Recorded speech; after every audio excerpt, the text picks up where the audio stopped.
Outside of Affinity, Burn, Infect, I don't really know what else there is. So I don't want to play a control deck in such an unknown format right now. Ironically, Ancestral Visions coming in makes control decks better, but it also makes people unsure of how they want to build their deck. So there's a lot of random stuff going on. There's like a ton of different strategies. Everyone's trying to attack Ancestral Visions. The way they're doing it is they're just playing a weird deck. Like it might be Scape Shift, it might be Tron, it might be Merfolk, but I'm getting attacked from a lot of different angles and I can't have an answer to everything. So I just want to be proactive until things settle down. Yeah, I'm Kyle Bogamus playing, I call it Stew Zoo. It's basically Reckless Bushwhacker Zoo. It's got the best 3-drop or 1-drops in Zoo. It's got a Wild Nicodle, Herd Ape, Experiment 1, and then you combine that with the best burn spells in the format, Lightning Bolt and Tarkus Command, and then you finish it off with, instead of having additional burn spells like most of the Naya burn decks play, it instead plays things like Rancor, Mutagenic Growth, and Gore-Clan Rampager to push damage through, because you're less about top decking a win and more about just like establishing board presence early, and then you have to attack through obnoxious stuff like Kitchen Finks. There's not too many lands, one of them being Dryad Arbor, and then you have the 8 green fetches because they're able to get Dryad Arbor. And then just so I have all 3 colors immediately, I have 3 Arid Mesa to round out the fetch lands. And then there's 2 Stomping Ground and the green-white Temple Garden and Sacred Foundry. So you got 4 shocks, 2 basics, Arid Mesa, 11 fetches. So it's kind of a risky mana base. You definitely want to mulligan 1-landers. I'm all right. I think two is the sweet spot. You can pretty much operate for the entire game on 2 mana. So like that's why there's so few lands.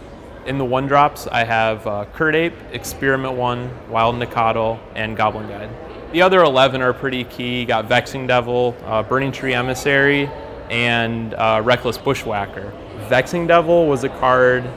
It's kind of a weird card, not something I typically like to play. It works well with Experiment 1, because even if they decide to kill it, it's a 4/3, so it's the only thing outside of hard casting Gore-Clan Rampager that's going to get it to a 4/4. Sometimes people don't know if they need to pay the life, because I might just drop a 3rd land, and then I can play Reckless Bushwhacker and haste it out. So like you can attack for 7 out of nowhere, because people don't want to pay 4 life to make it die, because they might have an answer to it next turn, but they don't know they're going to get hasted. So we have 11 other spells. There's 4 Tarkus Command, 4 Lightning Bolt, 2 Rancor, and a Mutagenic Growth. So the Rancor is great when you have Vexing Devil that they didn't take 4 damage on, so then it becomes a 6/3 with Trample, because if they're not going to take the damage and they just chump block it, it's terrible. So I want all the pump spells, or at least, so I have 6 things that give it Trample. So either Gore-Clan or Rancor, it deals a ton of damage. Lightning Bolt's like the best card in the format, so I've got to play 4 of that. It's 1 mana, so it's great. And a Tarkus Command is one of the really high power level cards in this deck as well, because you might have like 3 or 4 creatures out, so +1/+1 and 3 damage, that's a ton of damage. So the sideboard is, I have 3 Tin Street Hooligan for Affinity. I have 2 Feed the Clan and a Burrington Forge Tender for Burn. I have 2 Spellskite for Infect. And then versus random creatures that kind of supplement the Affinity and Infect suite, we have 2 Forked Bolt and an Electrickery. Then there's generic catch-all stuff in Thalia, Eidolon of the Great Revel, and Grafdigger's Cage. The best matchup, it's actually, all right, I'm going to say Tron. Tron is a very easy matchup. Having turn 3 Tron into Karn or Wormcoil Engine, that's pretty scary.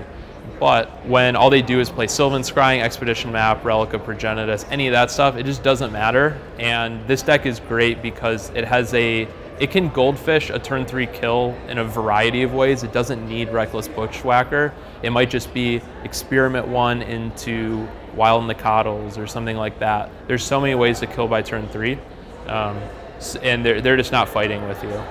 Things that As far as specific archetype, Living End seemed really challenging. I think that was the one deck that I had like some great draws against, but still wasn't able to bring it home just because they like wrath me on turn 3 with Living End. So I might have a great, might be Experiment 1, Curd Ape, Wild Nikado, Great Curve, and they just kill it all on turn 3, and then I have like, maybe 6 power worth of stuff afterward.